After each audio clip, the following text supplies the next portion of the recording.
Okay. So a postdoc here, not physically, but here in the ECT Star, and also in University of Trento in Tifra.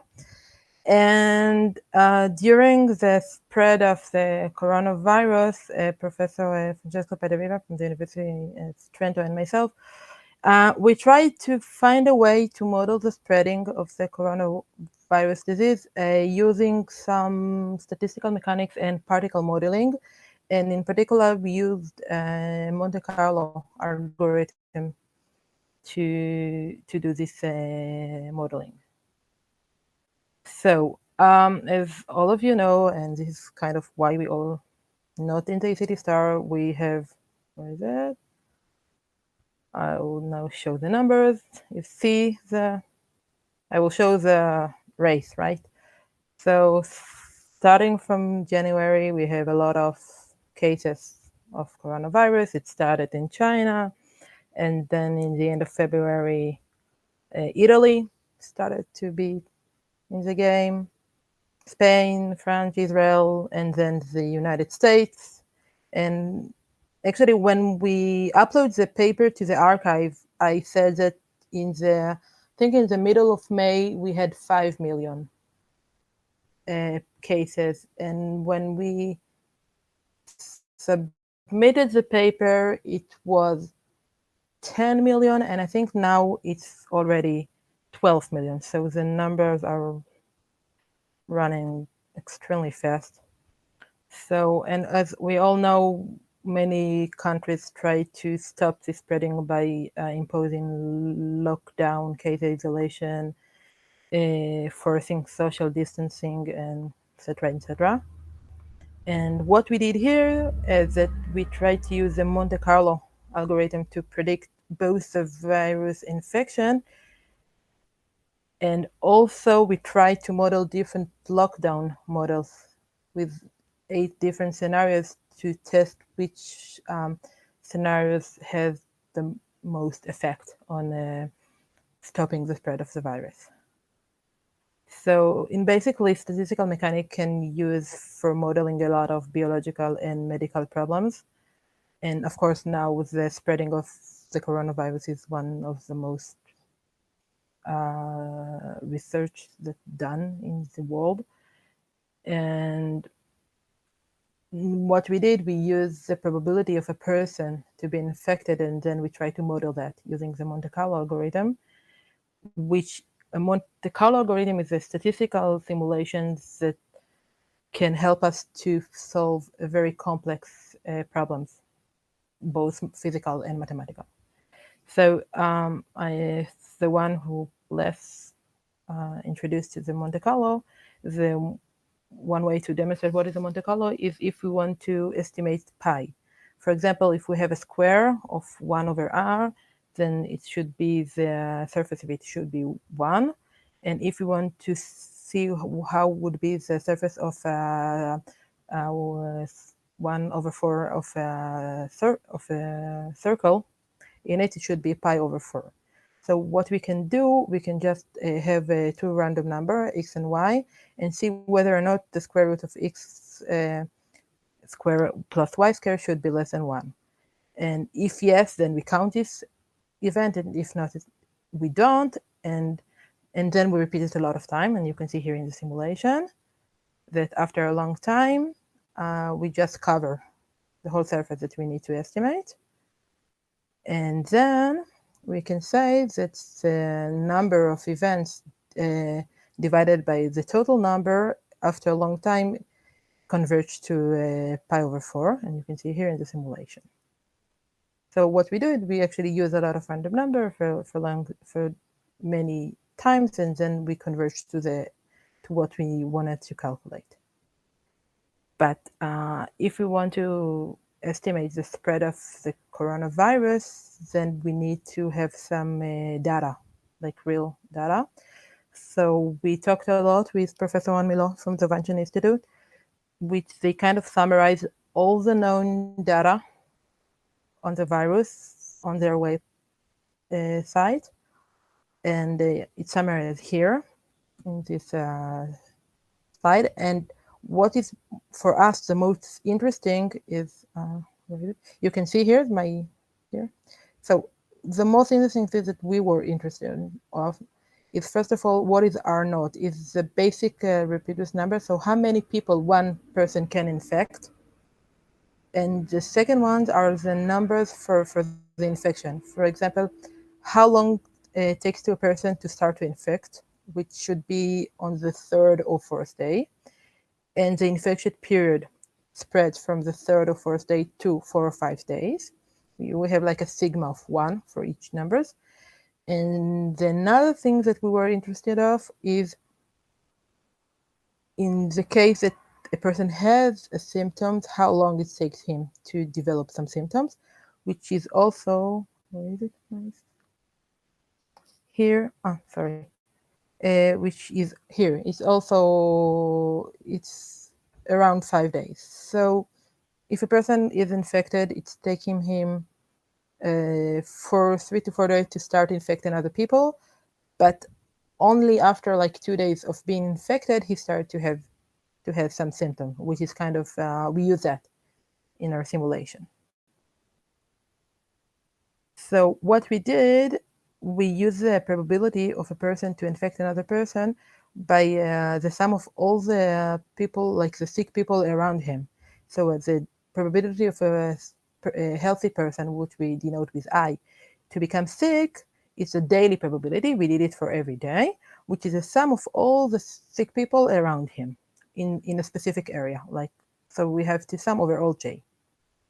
So we can think of that as a one-way Ising model, in the sense that we have like two population, kind of population in a specific area. We have like sick people and healthy people, and a healthy person can become sick with an interaction with a sick person, but a sick person can only become like out of the game or become healthy again just over time. And we took this time, that's the average time of being recovered is like 14 days if you have a very, if you're not a very severe case, but it can last at least for 4 days for a severe case, and we used a Gaussian probability to model that. And what we actually used, we used a Brown motion to model the dynamic of the population, because what we said that we have a population, and every day the people just start to walk, and so the population actually has some displacement over time. And what you can see here, that you have a Brown motion. I will do that again. Video. Sorry. So what we did, we tried to model the displacement of the population. So how much a person will change its position every day. And we use the Brown motion principle for that. So every day a person will walk in the X direction and the Y direction, and this is distributed normally. Sigma R actually is, this is how we distinguish between no restriction, like a free walking period, and a lockdown. This is actually what we change in the simulation. If a person can walk freely, then sigma R is large. It means that it can walk all over the surface. But during lockdown, sigma R was almost 0. And you can see here, for example, that we have like two kinds of particles, right? We have the heavy one, which walk very, very little, and then we have almost no interaction between them. And we have the small one that walks a lot. And then we will expect a lot of interactions between people during a time without restrictions. And what's the meaning of the small and big ones? this is just an illustration to show how we can have a Brown motion for large displacement and small displacement, in that sense. And this sigma is a function of the diffusion constant d. And now if we use the Einstein relation, this d is a function of both the mobility, which is denoted by mu, and the temperature. And actually, this is what we modeled in the simulation. We modeled what is the mobility of all the population during different times. So we can think of it that we can fix T as like to be 1, the temperature, and then the only thing that we change is the mobility. But another way to think of it is that we say that we have a system and we change the temperature. So, for example, if we have time where all the population can walk freely, we can think of it as like the heating period of the system. So we have, and if we want to decrease the number of interaction between people, then we have to cool the system. And this is what we did for model the spreading of the virus. So do you And have yeah, this? Do you have the same diffusion for sick and healthy people? 'Cause good that's questions. that's And probably unrealistic. yeah. So one of the scenarios was that if you are a sick person and you have symptoms, then your sigma is 8 meters. It means that you are really stays at home and meet no one. But because we took into the account that most of, like half of the time, sick person does not even know that he's sick, then we use the same displacement for sick and healthy person. Did I answer the question or not? Yes, Yes. Okay. I think that's the whole point. So Yeah. But how, how much this this? is exactly what we want to model. We want to see what would be the effect if we will force some of the sick person, because we know that not all the sick person knows that they are sick, right? What would be the effect of forcing a person with a symptom to stay at home and meet no one? And of course, we had to do a lot of preliminary assumption, and not all of them were known when we did the simulation. But the basic thing that we did is that we did a lot of running for different what we called effective densities. So the surface was always the same with periodic boundary condition. So we can actually look about the population density, because now we can eliminate the surface effect of the edge, and we tested a lot of density of the population. But we want to remember that the density of a population is not just the amount of like households in a certain place, and also we have to take into account how much interaction we have between the population. For example, if we have even a very crowded neighborhood, but the people usually don't go a lot, it's not the same as we have the same neighborhood, but with a lot of young families, and they meet a lot in the kindergarten and in the playground, etc., etc. So the population density also takes into account like the kinetic energy of the population itself. So as I said, all the simulations were performed on a surface of 1 square kilometer with periodic boundary conditions. And what we took into account, it's not the number of people in a certain area, but about the number of households, because we take an assumption that once a person in a family is infected, you cannot control that, no matter what you do. So once a house was infected, we treat the whole house as being sick. And then we want to see how many houses will be sick from that infection.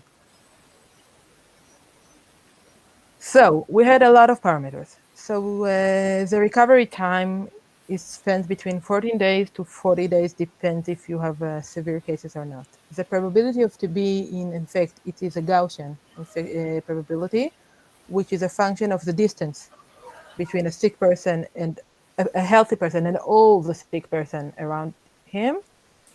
And we use sigma here is where you don't infect anymore as a function of distance, and it's 2.4 and not 2 as most of the paper said, because this is one of the papers saying that even with a very slight wind, you can expect that the virus will spread to more than 6 meters.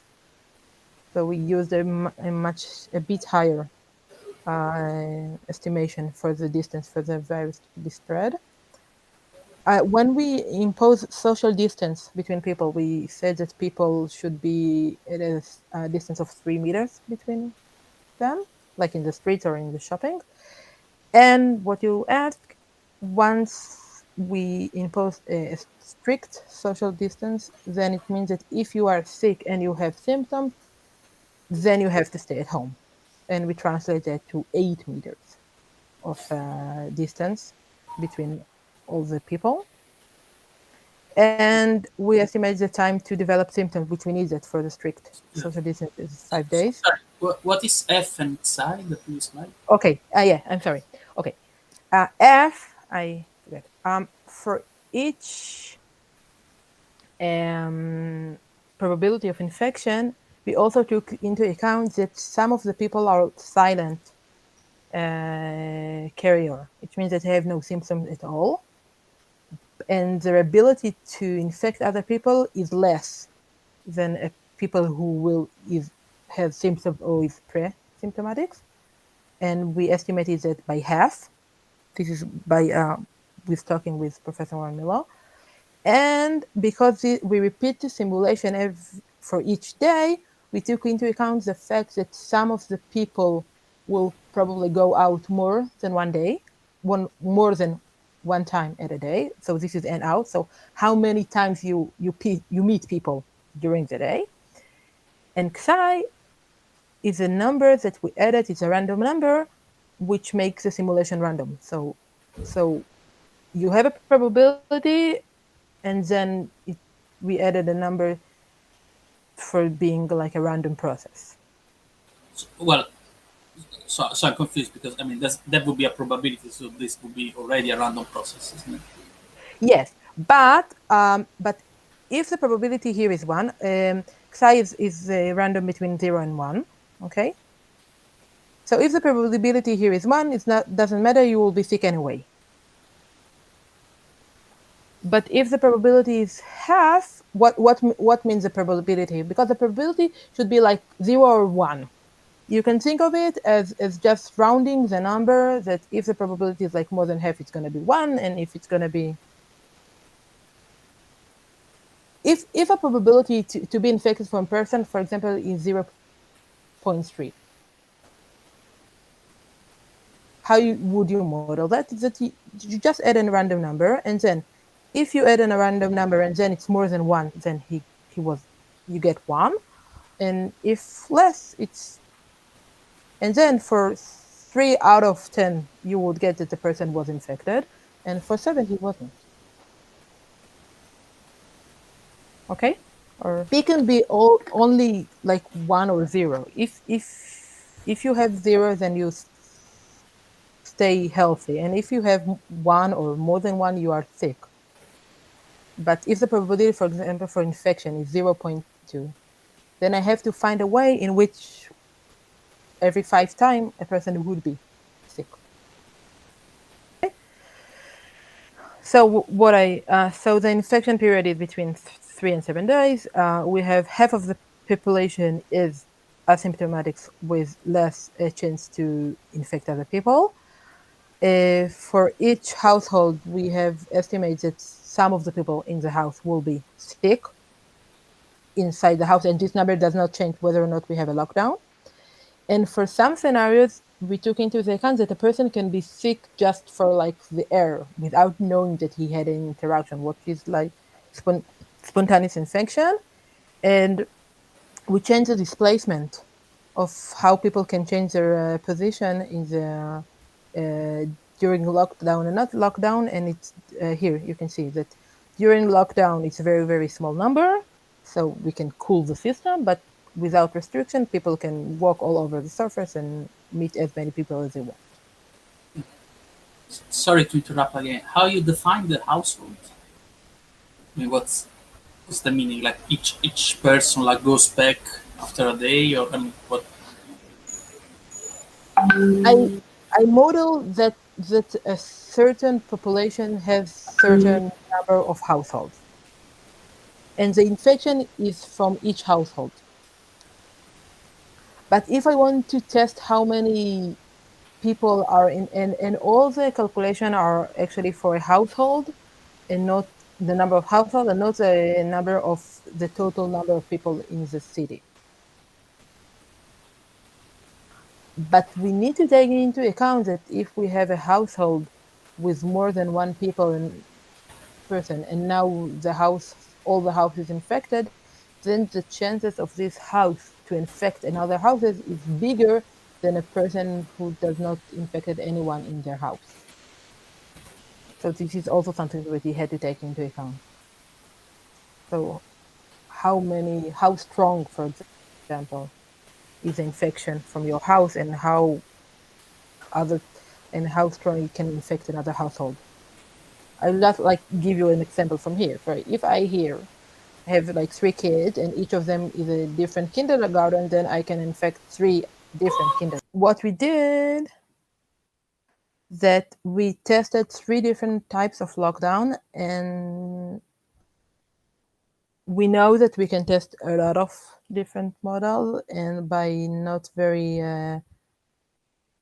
changing a lot parameter of the simulation, we use the time-based lockdown, and they can be models, and you can use much different like a lockdown scenarios. Like every time that the number of infected people go around that number, then you impose lockdown, etc., etc. We use the time-based one. So for all the models, for the first 14 days, you have no restrictions. And then you have a full lockdown with social distancing. So it means that not only people are at home, if a person go out, he needs to keep 3 meters from each other. And after we open everything, we did take into account the fact that people wear masks. So we have a less probability for a person to be infected. We estimated that by 0.7 because we knew that the mask does not prevent total infection, and not everybody wear a mask properly. So that was our estimation. And we actually used one of our hamster experiments that saying that you have some effect of wearing a mask, but it's not 100%. You still will have some infection even while people wear masks. So as you can see here again, we use 2 different displacement during lockdown and not lockdown, where during lockdown the people walk they have really small displacement, and without restrictions they can walk as much as they want. And we used 500 meter, which is like walking all over the city without lockdown, and a very and not even mostly not leaving the house during lockdown. So for the first model, we had we just reopened after the 51st day. For the second one, we tried to model what will be the effect of a cyclic week lockdown, which means you open for a week and then you close until day 200. And for the third one, we try to see what will be the effect if we open for 1 week and then we close for 2 weeks. And for each one of them, we want to model how would social distancing will affect, and also strict social distancing. So first of all, we had to know which population density to use. So most of the models use R0, the basic reproduction number, as a parameter for the simulation. We did not use that. We tried to see what would be the doubling time, TD, for the first 14 days when you have no restrictions. And we know that there is a relation between R0 and the doubling time. And if most assumption speaks about R0 between 2 and 4 days, then we can know from our simulation what would be the corresponding doubling time for that. And we looked for the doubling time, what would be the population density that will give us 2.5 days time for the number of cases to be doubled.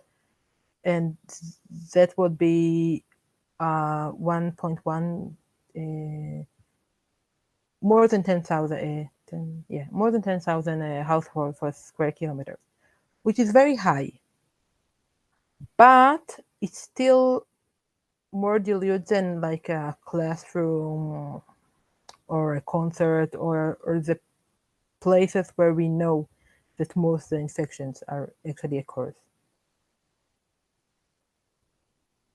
So that was the first simulation that we tried to model what would be the percent of the cases from a total population for the case that we have no infection from unknown sources.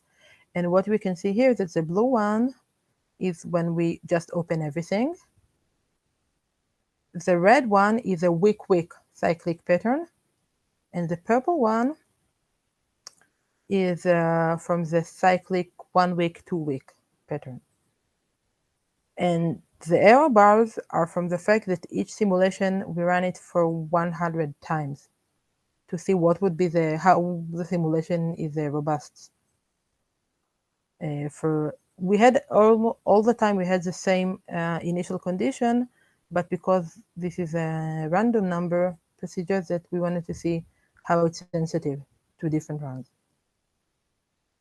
And we ran it for different scenarios. For example, for the case that here that we impose that all the symptomatic person will be stay at home if they have symptoms, and you can see for here, for example, it's really reduced the numbers.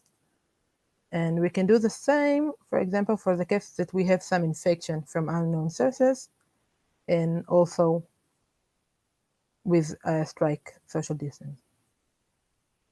So the first thing that we see here is that we see very little different between no restrictions and a week pattern. So there is some difference, but the main difference actually comes from the week 2 week pattern than the week, and want to know why.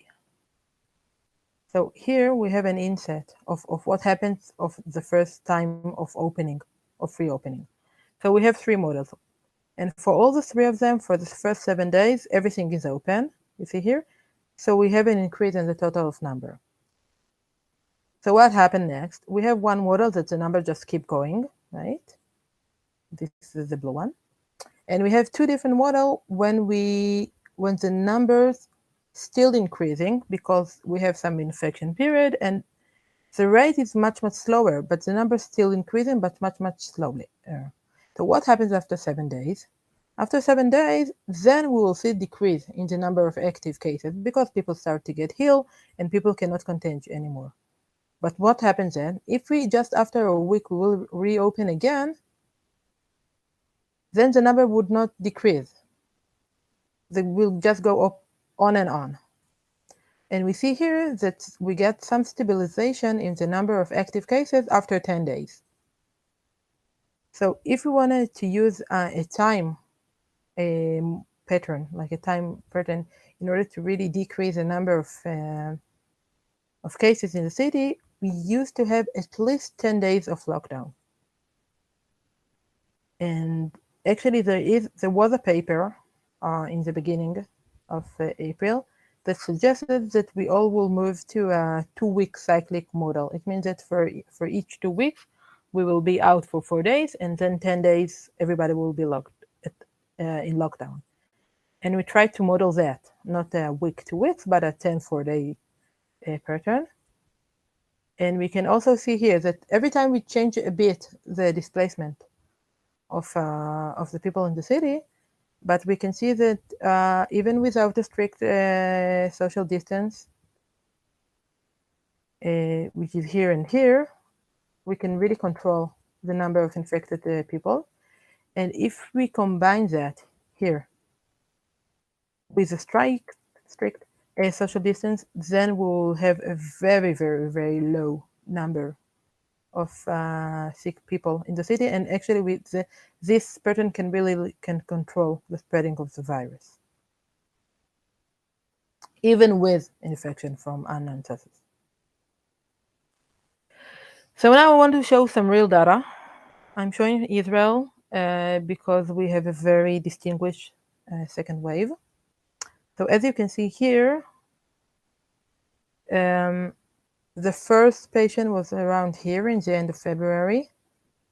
And then we had a very distinguished increase in the number of cases with a doubling time of 4.5 days. And then the government imposed a lockdown. Sorry, this is the number of active cases? In Israel. Or, In so, Israel. so in principle, it could go down. Just happened, it didn't. No, not active, total. Sorry, total cases. Okay. Sorry, total cases. Okay. So not because I saw it, and I will compare that to a total, because it's hard to estimate, even with a model, how long it takes to a person to get healed. So I want to, here I will show the difference for a total number, just the accumulating sum, okay? No, of course. It was almost zero here, and then it was, yeah, I'm sorry, it's total. So here the government imposed the lockdown, and we still see a decrease, but here you see a stabilization. It means that you have no, right, new patients, no cases. And here it was reopened again. But with, it was, the increasing was slower than the first wave, but it's very distinguished increase in the cases. So I tried to model this scenario. It means like you have 17 days of active cases from the first patient until lockdown, and then you have lockdown until day 81, and then you reopen again, which is, in the models, will look like that. And the purple one is what happened if we impose a strict social distance. It means that all the people with symptoms stay at home. And also here, I modeled the total cases, as not the active one, because I didn't want to take into account the time that takes a person to get healed, because it's kind of hard to model that. And if we compare the two graphs, we see a lot of difference between them, mostly here in the increasing of cases during lockdown, which, as you can see here, almost does not happen in the model. And I want to understand why it's happening. And I think it's also happened here in Italy, right? That we saw a lot of increase in the cases, even though there was a lockdown. So first of all, what the model does not take into account, it's the time gap between the time that a person was infected to the time that a person gets a positive result, which actually that was a real data say. It doesn't say when a person was infected, it just said when it was distinguished as a positive. And that can be even have a gap of 14 days. And so you have to have this time gap. And second, yeah. No, I was also wondering about the difference with Italy. So in Italy, it doesn't look there is like such a second wave. And I wonder what would change within your model. So what would be the difference, for example? Why there is no a second wave in Italy? Yeah. Okay. Well, let's say your model looks to predict that if you reopen, you start having a second wave, and disagrees with the. Yes. At least by looking at the left plot. Yes, but the model take into account that you have like the same effective density for the population during the first and second wave. If, for example, you say that you have no church, okay, and no schools, and I don't know how it's in Italy, but you can have no concerts, and can you go to a football game here in Italy? For all practical purposes, we are basically back to normal. You're avoiding big events, but except for that, like standard life. But the big event is actually one of the things that determines the density, the population density. because what happens that you need to have very crowded between, if you can decrease what we call the hotspots of your population, then you can really decrease the number of potential infection. If you say that you don't allow people to be as many people in one room, which can happen in a concert, then you start with less events of being infected. For example, in Israel, most of the people saying that what really causes the second wave is the fact that people started to go to weddings again. Because this is a very crowd, and you have a mixture between like young people and old people. And now, which is something that we didn't take into account, the probability of event to have a super spreading, which is not a super spreader, but a super spreading, in the sense that we know for now that many events can really accelerate the probability to be infected. For example, if you have a lot of people with a room with air condition, and the people yells a lot or singing or talks very loud, then the chances of one person to affect a lot of people in one event is really, really high. And for example, a wedding is just one event. It's a really typical event. So I guess that population density in the beginning takes into account that you have from time to time a super spreading event. And once you eliminate those super spreading events, then you can kind of decrease the population density of your population, even though you have the same amount of people. So the reopening, which was not smart in Israel, and what they are saying that even though they opened the schools, you didn't had a very distinguished second wave until they reopened the weddings and all the public events like concerts and stuff like that. Because then you allow yourself to have a very large numbers of super spreading event. And but again, you can have more control. For example, that if you say that people keep more than like larger social distance, then you will see you will see a much slighter increase in the second wave. You can again in Israel, you will see a very distinguished behavior between the first. So the first wave is much faster than the second one. And we also need to to remind that we had a problem with the test during the first wave. So I don't know how accurate, also in Italy, the numbers are for the first wave, because lots of people, for example, were tested only in the hospitals. So we did not really know when they were infected. I think that the number now are much accurate. And also, I think that if the schools were not open, this is also can kind of prevent events of spreading the virus. Okay, since you're basically concluding. No, I'm just. It would be interesting to understand. How much your result depends on the fact that you are more optimistic, basically, of how the social distancing works during the lockdown.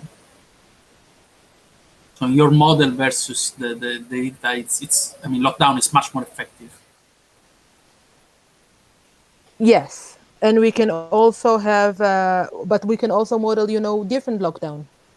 For example, No, I'm just saying if you compare left and right plot. Yeah, It's like in your model, the lockdown is much, it acts yes, much faster. But what I saw here, for example, in the real data, that you do get a plateau. So it means that in a way that there is a point where the lockdown is working. Also in Italy, right? You say a very strong increase in the numbers, and then you tell me, like in April, it starts to stabilize, right? Yeah. No, I mean you should put like the two curves like in the same plot just to is the comparison. Okay. Uh, no, I mean But just by eye. I mean, it looks like basically the moment you have the lockdown, you have people. Yes, again, in the model, the moment that you have the lockdown, you will see in the eyes decrease in the infection rate.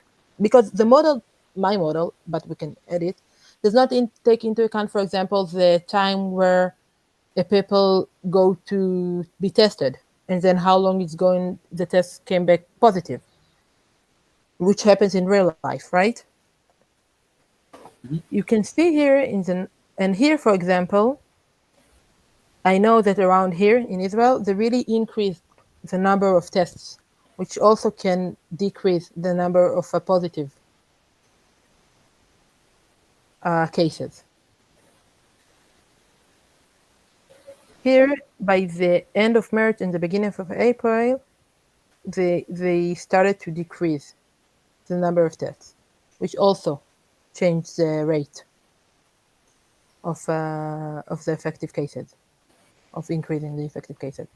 But we do see here that you see here it's decreasing the rate, right? You see that the number is becoming you get less and less cases every day. Well, let's say that you have a month where the growth is still substantially linear. Let's You say say from from 26 April to 20. 25 of February, you say like here, right? Here. Yes, Okay, yes. here. So And then and that looks like a different time scale with respect to the left plot. But it's just a bit hard to make the comparison. yeah, so in the left plot, you would say that like 10 days. In the left plot, you would expect that after 10 days during lockdown, which is around here, you will get almost a plateau. Yeah, so that makes a huge difference on your conclusion. Yeah, yeah, I know. And this is why I'm showing that. But first of all, you need to take here a 14 days gap, okay? Between the time that the person was infected until the time he was tested positive in Israel. Okay? It took then almost 7 days from being tested to get a positive, to get a result. And only people with symptoms were tested. So it means that the person was either get the result like 12 or 13 days after he was infected. Okay, so basically you're saying that this curve like should be corrected so Yes. the real number of total cases doesn't look like this curve. I think that's what you're. And but I'm saying that I think that also in Italy, it's really hard to take the first wave and get good statistics from it. That's a problem. First of all, we know that in Italy, you have a very, very high numbers of positive cases from the test. So it means that you kind of missed some of the cases. And I know that there was at least in Italy and a lot of the world time steps where they increase the number of tests and then there was increase in the number of positive cases. so, Uh, so sorry, yeah, sorry to interrupt. no. So in Israel, only people with symptoms are tested, right? During the first wave, yes. During the first Okay, wave, so so is this during the the first reason wave, why you got a second wave? Because quite a lot of yeah, but people you who can got see here, for example, Alexandra, that in Israel, from the moment it was reopened, then to the moment you saw an increase. Because during the second wave, two things were changed. First of all, you had much more number of tested people, Second, the time gap between being infected and get a result was a bit shorter. And third, what's really, really different for now, they test everybody.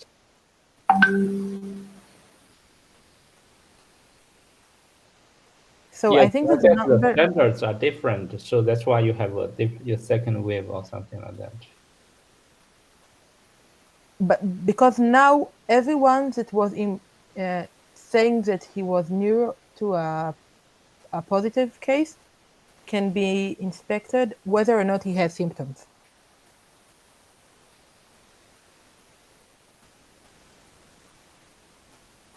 So that will change the numbers, because that would be people that you would kind of missed in the first wave.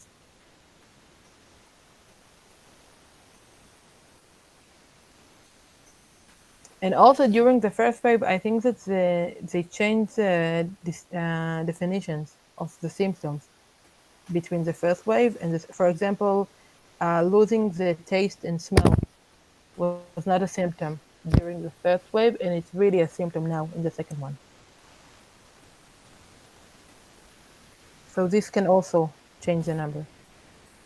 What I'm saying that it's really hard to take definitely from the beginning, where the system was just like all the operation was just starting. It's hard to learn from the first days of the spreading what were the real numbers. That's what I'm saying. There is also another thing that a bit contradicts the fact that you were saying that there is an inertia in measuring the increasing of case. That means that if you look at the second wave, at least from here, it looks basically that the moment you open, you lift the lockdown, and the curve immediately starts rising, and there is no this 1 week inertia. Yeah. People to get sick. Yes, but still, it's a very let's see. There the school were reopened in May 18th, and after a week, we started to see, which is here, a decrease in the numbers. So it was like a week that we saw a difference. The number was started to decrease in May 24, I think. But still, there are people who counting the second wave only from June, for the beginning of June. For example, during the plateau, we had like 10. I mean, the beginning should be the flex point, right? So where the concavity changes. That looks, to be pretty much end of May. From Oh yeah. So yeah, the beginning was I think maybe it was here. Sorry, maybe it should be moved a bit here, because if this is May 15th, so it was a bit here. So we had like a gap of a week from the reopening of schools to starting to see a distinguished increase in the numbers. Yeah, so that's the point. In the first lockdown, the linear behavior looks to go well beyond that week. Yes. Also, comparing with your model that basically immediately flies. Yes, you are definitely right. Yes, but we need to remember that during that area, we are talking about like 10 cases per day, and then it increased to 17, and then to 20. Only here, like in the beginning of June, then we started to speak like more than 100 cases per day.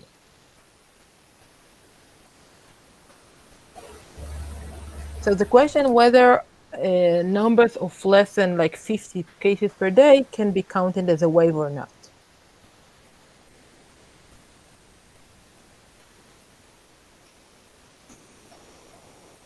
Okay, but I mean, here you're counting the cumulative, so you're not that sensitive to those fluctuations. You are just counting the integral, so I mean, you see that yes. Again, there is a gap of a week during the second wave between. between reopening and starting to see a second wave. Yes, you didn't see that during the first one. But also in Italy, right? You had a lockdown and the number of cases was increasing and increasing and increasing. Sure, It absolutely. It took like a month. Yeah, if not more. Not No, more. And this is something that like I don't understand, because in practical, if everybody are at home, then the number of cases should be decreased in a month, in a week. that's life. Well, people still go to grocery or something like that. So Yes, but it really should decrease the numbers of events, because people are mostly at home and people does not go to work, and I guess that a lot of the public transportation was closed, right?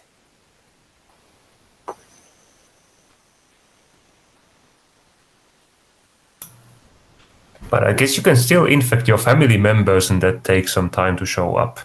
Yes, and also in the Maybe. model, you need That's not totally clear. I mean, I have an example here of a friend of mine. So she got sick, and her boyfriend didn't, and they were, sleeping in the same bed. And so now they did the blood test. So no, she the chances of infect a family member is like 70%. Yes, Yes, but it's not 100%. Yeah, It's not 100. No, it's not 100. But I think that was a big gap during the first wave all over the world between a person who was infected to a person actually was positive checked.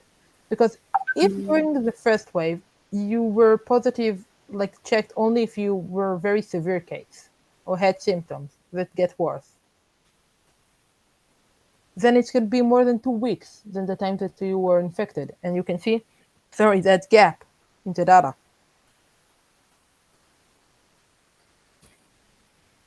I just heard some Yeah. noise. Yeah. So I think that during the first wave, we had a very large gap between the infection and actually being tested.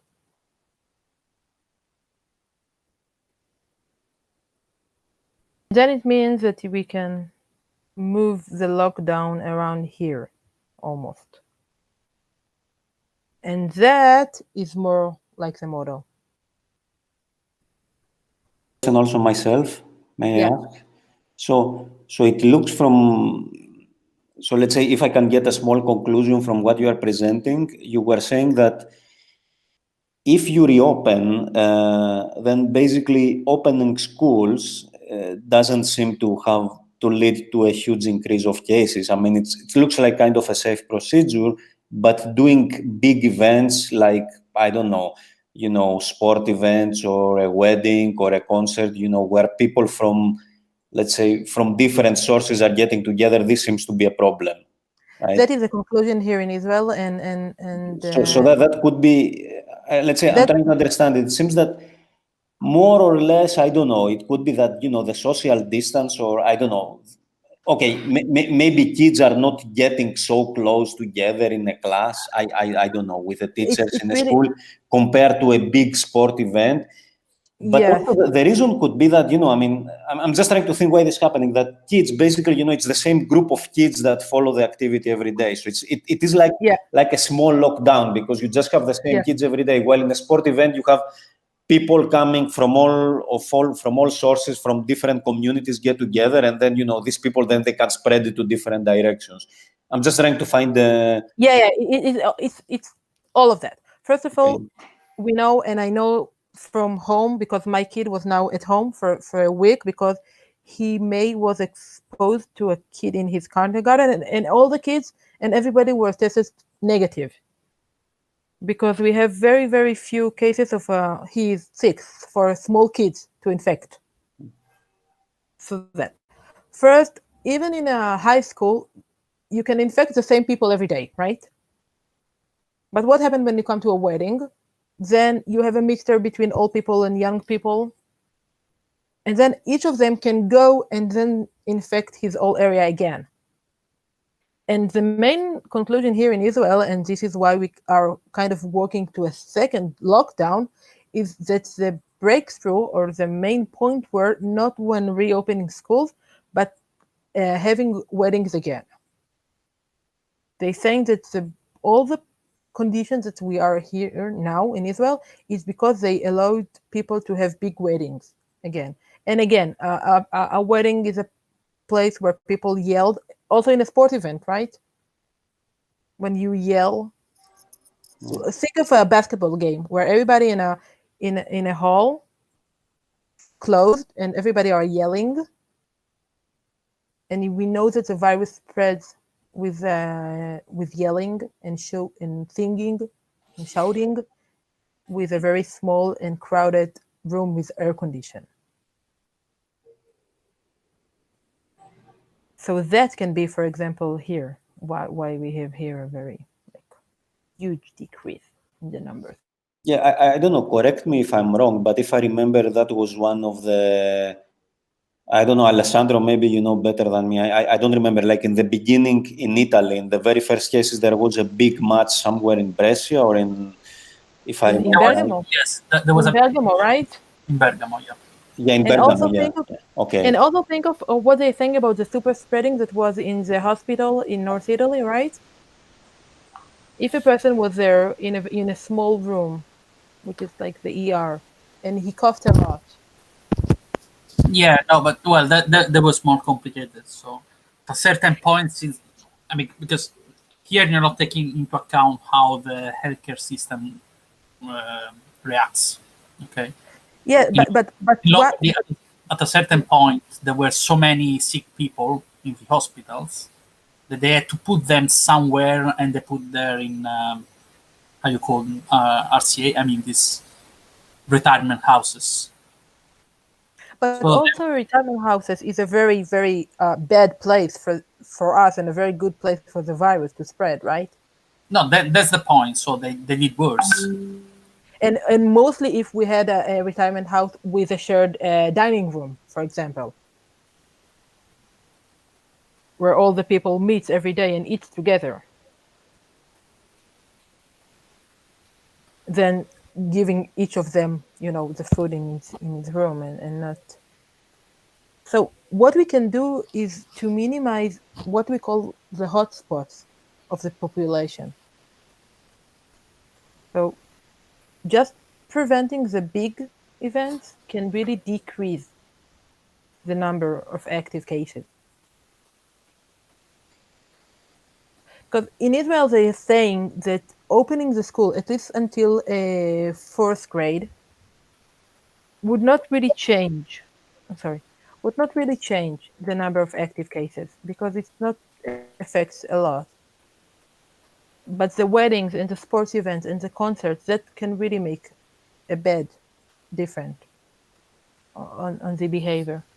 And if people go to a wedding, and in a wedding we also have like old people, and then they can get sick in a wedding. And we heard of a lot of cases here in Israel from people getting sick from a single wedding. And that's something actually that should be prevented, because that was not a good decision here to allow people to have like a big wedding after opening the schools.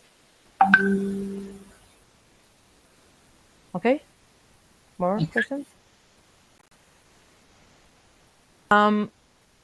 We can model the spreading of the virus using a Monte-Carlo algorithm, and we think that the main advantage of our model that we don't have to assume R0, and we just can take all the epidemiological data and then put it in the simulation. And we know it's what we discussed, it's very challenging to model the specific character of each coronavirus infected area and all the different, but we do see that strict social distancing and a cyclic pattern of lockdown and restriction will really help keeping the infection rate under control. So first of all, thank you, and wear masks. And I really hope that can go back to Italy, and the flight will be, Again, open.